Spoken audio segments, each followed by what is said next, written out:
காட்டியானை தாக்குதலில் கொல்லப்பட்ட மேலும் ஒரு இரத்த சாட்சிதான் கண்ணன் என்று இடுக்கி எம்பி அட்வொகேட் டீன் குரியாக்கோஸ். இந்த சம்பவத்தில் ஆர்ஆர்டி முழு தோல்வி அடைந்ததாகவும் மக்களின் உயிருக்கும் சொத்துக்கும் பாதுகாப்பு ஏற்படுத்த அரசு முன்வர வேண்டும் என்றும் எம்பி கேட்டுக்கொண்டார். യഥാർത്ഥത്തിൽ ഇത് ചൂണ്ടിക്കാണിക്കുന്നത് ആർആർടിയുടെ പരാജയമാണ്. ആർആർടി നിലവിലുള്ള ഒരു പ്രദേശത്ത് ഇങ്ങനെ ഒരു ദാരുണമായ സംഭവം ഉണ്ടായി എന്ന് പറഞ്ഞാൽ അതൊരിക്കലും നമുക്ക് നീതീകരിക്കാൻ പറ്റുന്ന ഒരു കാര്യമല്ല.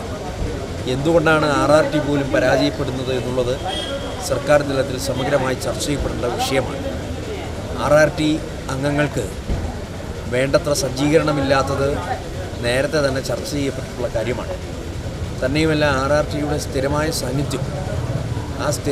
സാന്നിധ്യമുള്ള ഉദ്യോഗസ്ഥന്മാർ മറ്റ് ജോലികൾക്ക് പോകാതിരിക്കുകയും 24 മണിക്കൂറും ഞൊടിയിടയിൽ സേവനം നൽകാൻ തക്ക വിധത്തിലുള്ള സജ്ജരാകുക എന്നുള്ള ഒരു വിഷയമുണ്ട്.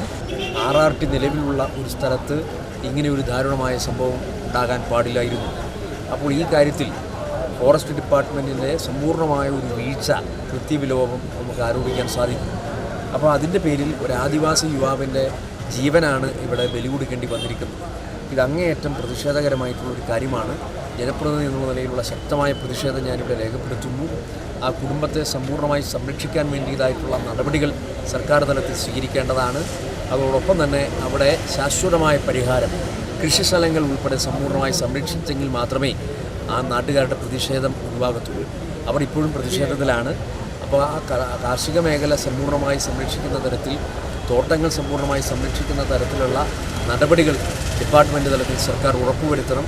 അതിനു വേണ്ടിയിട്ടുള്ള സമഗ്രമായ ഇടപെടൽ സർക്കാരിൻ്റെ ഭാഗത്തുനിന്നുണ്ടാകണം എന്ന്